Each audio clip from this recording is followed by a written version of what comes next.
Pierce, KRON 4 News. In other news this morning, State Highway 152 partially reopened this morning after the Pacheco fire in southern Santa Clara County forced its closure yesterday. The CHP, however, is warning there will probably be heavy westbound traffic throughout the day because Highway 151 is again just partially open. It was closed for several hours after a crash east of Gilroy started a fire that spread into nearby brush. That fire has burned now more than 1,600 acres. It's 50% contained. There was also one injury connected to the crash that caused that fire. There are also several fires burning along the border of Santa Clara and Santa Cruz counties this morning. They started just about 12:30 Saturday afternoon just north of Mount Madonna County Park. Most of them are small fires, but they have been contained. They're hard to fight the fires because of the steep overgrown area, and it's not quite clear yet how those fires started. And in Central California, wildfire near Soledad is 60% contained. It burned about 6,000 acres. About 100 homes were evacuated. Investigators believe it was started by agricultural fireworks. Those fireworks are used to scare animals away from crops. And a wildfire in the mountains above Los Angeles has surged in every direction as we take a live look this morning. These are live images. And in one single day, this fire has gone from being a modest threat to now a danger to some 10,000 homes. The blaze nearly tripled in size in triple-digit heat yesterday. That led to the evacuation of 1,000 homes in the area. All told, 3 people suffered burns, 3 houses were destroyed. More than 31 square miles of dry forest and brushlands have been scorched by this fire, and it's considered only 5% contained. Still ahead on KRON 4 News Weekend, a full check of the weather. Also, let's take a live look from Walnut Creek where they had triple-digit temperatures yesterday. You can see some fog there. That's going to cool things down significantly. The full forecast coming up in just a couple of minutes. All right, let's go ahead and take a live look outside at 8:15 this Sunday morning. Take a look at that. A welcome sight around the Bay Area as that layer of fog is going to keep things about 10 to 20 degrees cooler compared to yesterday. Let's go ahead and check in with Jacqueline Bennett. Well, let's take a look at this flood watch that remains in effect out there this morning. We talked about it being low clouds and fog in the morning, cooler temperatures as well, and we'll be back to our typical summer pattern as we make our way through the week. Sounds great. Thank you, Jacqueline. Well, I'd better mind my P's and Q's and toss it over to Mr. Tenenbaum. Hey, how you doing? Oh, that was not good, was that? I did that all wrong. Sounded friendly. Yeah, but it wasn't exactly very polite. Sharon Kennedy Amoroso is an etiquette expert, and based on your calls and letters, no, it's not because of that we have her on, but she is going to give me some advice on how maybe I can polish up my style and how you can polish up your style and maybe how your kids can polish up their style. That's coming up on KRON 4 News Weekend, which we sincerely hope that you will continue to watch right after this break.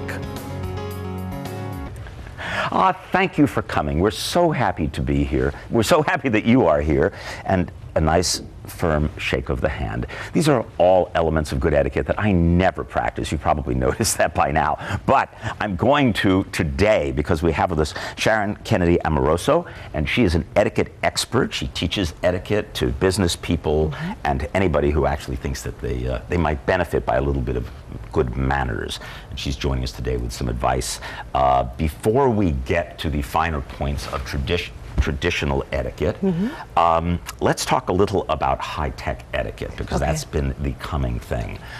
So just for starters, when communicating by email, does one treat that the same way one would treat a letter? Dear Mr. or Mrs. So-and-so or Ms. So-and-so, and sincerely and all that? It really depends on the relationship you have, and if you're emailing friends, of course, you can be more casual, so it would sound more like a conversation. I might say, hi Henry, how was your weekend? Hope to see you soon, Sharon. But if I'm addressing a colleague or a client, someone on a professional level, it would start with a more formal salutation, you know, dear Mr. So-and-so, and then more formal with a formal closing. My son chastised my wife for texting at the table. Now, this was, you know, somebody texted her, and she didn't want to be rude and not reply. She didn't want to get up and leave our son sitting there by himself. what's the answer here? Well, we're kind of 24/7 with our electronic communication, so we're always plugged in and ever present with with our cell phones and our Blackberries and so on. But I think if you're expecting a phone call, whether it's from the office or you're expecting a call from the family member, then just let your dining companion know ahead of time, I'm expecting an important phone call, so when that comes in, I do have to take it. So that it just all of a sudden just sort of looking under the table and texting under the table, that does seem rude. What about earpieces, Bluetooth earpieces? Yeah. I find those disturbing for some reason. Is it polite to have one in your ear even though you're not talking to someone? Well, a lot of people just leave it in their ear so that they're ready to expect the phone call. I think it is a little unsettling when you're standing next to someone and they're talking and you think that you're just, excuse me, sir, and they're not talking to you. Right. Well, but that happens to me all the time. I get off my medication and I just break out in conversation. Right. So let's talk a little about kids, because you do work with children. I do. And parents, hopefully, teaching their children.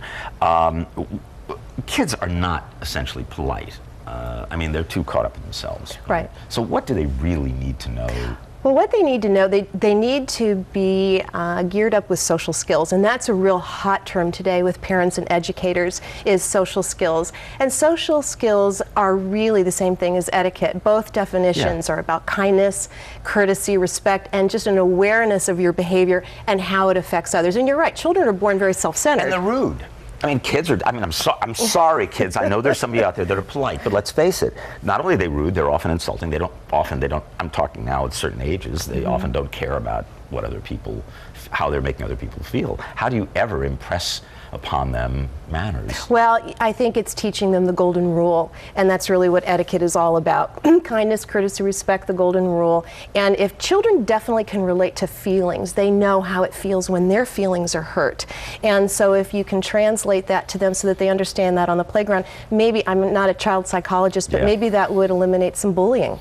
Okay, so we happen to have a play setting here. Unfortunately, there's no food, but so just in terms of, first of all, take the napkin. Yes, that's right. Placed across your lap, exactly. Right. And then, now the soup has arrived. Now, there are several ways of doing the soup thing. From my point of view, there's this, or sometimes more conveniently this, which actually works great in a Japanese restaurant. Absolutely. But what is the right way to eat soup, just for starters? Well, if we're just going to talk about the American and the continental style of eating, then you hold your spoon like a pencil. But you're probably not going to pick it up. No, not to pick it up, but I'm doing, exactly, the table would be here.